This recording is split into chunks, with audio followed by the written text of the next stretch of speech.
करनाल के शेरगढ़ टापू गांव में पहुंचे जेजेपी नेता दिग्विजय सिंह चौटाला ने अब कांग्रेस संगठन नहीं बन पाने के सवाल पर कहा कि कांग्रेस का आपस में सर फुटबॉल ऐसा है, एक म्यान में दो तलवारें, और ये तो दो नहीं बल्कि 5-6 तलवारें हैं कांग्रेस की। ये कभी फिट बैठ ही नहीं सकती, एक दूसरे को काटने का काम करेंगी। इसके सबसे बड़े दोषी अगर कोई है तो वो है भूपेंद्र सिंह हुड्डा, जिनके कारण हरियाणा में विपक्ष बटा रहा। बटाने और काटने का काम किया है तो भूपेंद्र सिंह हुड्डा ने। दिग्विजय चौटाला ने कहा कि जब राजा बनता है तो सबको साथ लेना पड़ता है, अब अकेले से कामयाब नहीं होते। इन लोगों को बहुत बड़ी गलतफहमी थी। जिस क्षेत्र में मैं बैठा हूँ, किसान आंदोलन यहाँ कोई जोरों पर था क्या? सभी सीटें भाजपा जीत करके आई कांग्रेस, क्योंकि कांग्रेस की आपसी लड़ाई लोगों ने वोट बहुत दिए।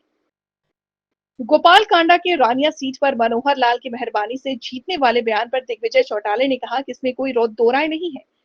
प्रदेश का बच्चा बच्चा कह रहा है। जहां एक तरफ चौधरी भूपेंद्र सिंह हुड्डा ने बीजेपी के इशारों पर काम किया, वहीं पर सिरसा की सीट पर गोपाल कांडा के सामने किसी कैंडिडेट को फाइल नहीं दिया गया।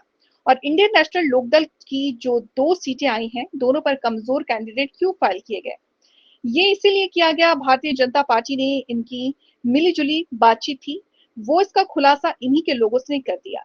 हमें तो कहने की जरूरत नहीं है, भविष्य के अंदर भी इनके बहुत गहरे हाथ मिले हुए हैं।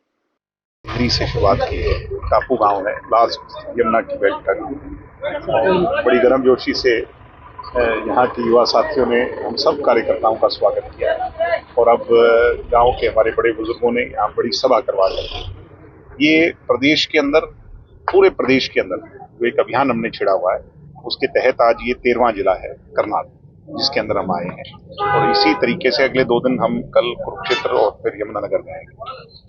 अगले अगस्त के मिड तक पूरे प्रदेश का दौरा भ्रमण कर करके प्रदेश के लोगों की जब मन का भाव जानेंगे और यथास्थिति जो आज प्रदेश की है वो जनता के बीच में रखने का काम करेंगे। चाहे क्राइम की बात हो, बेरोजगारी की बढ़ती खाई की बात हो, आज प्रदेश के अंदर किसान का मेरा जो वर्ग है उसका जो दुखियारा है, उसका जो परेशानी है उसकी बात हो, खाद बीज की समस्या की बात हो, तो आज लोगों के बीच में जा रहे हैं। सरकार के जो कारनामे हैं उससे अवगत करा रहे हैं।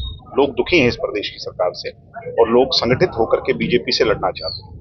कांग्रेस को वैकल्पिक तौर पर लोग रिजेक्ट कर देते हैं। इसलिए आने वाला समय दुष्यंत चौटाला और जननायक चौटाला। किसान सड़कों पर बैठे कह रहे जब खाद चाहिए था तब खाद नहीं मिला, अब यूरिया का समय, यूरिया नहीं मिला। इसलिए मैं कह रहा हूँ, आप पत्रकार हैं, आप जागरूक हैं। पीछे दुष्यंत जी जब फूड एंड सप्लाई के मिनिस्टर थे, जब महकमा उनके अधीन था, कभी किसान को, चाहे एग्रीकल्चर डिपार्टमेंट के अधीन की बात भी हो, कभी किसान को एक दिन भी समस्या नहीं आई।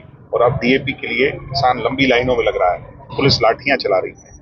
यानी ये वो काल है जो हमने हरियाणा में कभी देखा नहीं। इससे बुरा दौर नहीं आ सकता। बिजली के बिल भी आपने सुने होंगे लगातार किस तरीके से बिजली, अब सरकार का एक्साइज रेवेन्यू घट गया तो लोग, पुलिस के लोग तो चालान काट करके और बिजली की दरें बढ़ा करके लोगों को प्रताड़ित करने का एक षड्यंत्र जो है सरकार ने। लगातार संगठन कहीं ना कहीं आप भी तेज करते हुए नजर आ रहे, कांग्रेस का नहीं बन पा रहा है, क्या लगता है? राहुल गांधी भी आए थे हरियाणा में। कांग्रेस का तो सिर्फ फुटबॉल ऐसा है कि एक म्यान में 2 तलवारें, और 2 नहीं है तो 5-5, 6-6 तलवारें हैं कांग्रेस की। ये कभी फिट बैठ ही नहीं सकती, एक दूसरे को काटने का काम करेंगे। और ये इसके सबसे बड़े दोषी अगर कोई है तो चौधरी भूपेंद्र सिंह हुड्डा है, जिनकी कारण हरियाणा के अंदर विपक्ष जो है वो बटा रहा। ये बांटने और काटने का काम अगर किसी ने किया तो चौधरी भूपेंद्र हुड्डा ने किया। जब राज बनता है तो सबको साथ लेना पड़ता है, एक अकेला कामयाब नहीं हो सकता, एक क्षेत्र से राज नहीं बन सकता। इन लोगों को बहुत बड़ी गलतफहमी थी, उन लोगों ने दूर कर दी। जिस बेल्ट में मैं बैठा हूँ, ये टोटल किसान एजिटेशन यहाँ पर बड़ा चरम पर था। क्या रहा, यहाँ सारी सीटें बीजेपी जीत करके आई। क्यों जीत करके आई? क्योंकि इनकी आपस की लड़ाई, इन फाइटिंग, लोगों ने वोट बहुत दिए फिर भी नहीं जीत। सर, एक बयान पिछले दिनों आपने सुना होगा, गोपाल कांडा जी का बयान आया कि रानिया सीट मनोहर लाल जी के उसमें तो इनेलो की जोली में आई। इसमें तो कोई दो राय ही नहीं है। ये तो प्रदेश का बच्चा बच्चा कह रहा है कि जहां एक तरफ चौधरी भूपेंद्र हुड्डा ने बीजेपी के इशारों पर काम किया, वहीं आप ये देखो कि सिरसा की सीट पर गोपाल कांडा जी के सामने किसी कैंडिडेट को फाइल नहीं किया गया।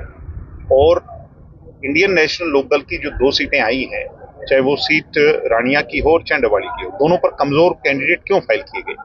ये इसीलिए किया गया क्योंकि भारतीय जनता पार्टी से इनकी एक मिली जुली अंडरस्टैंडिंग थी, और वो अंडरस्टैंडिंग ही नहीं के लोगों ने एक्सपोज कर दी, हमें तो कहने की जरूरत ही नहीं।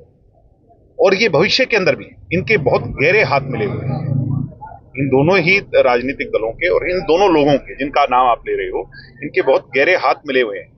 ये वही लोग हैं जो ईडी सीबीआई से डरते हैं।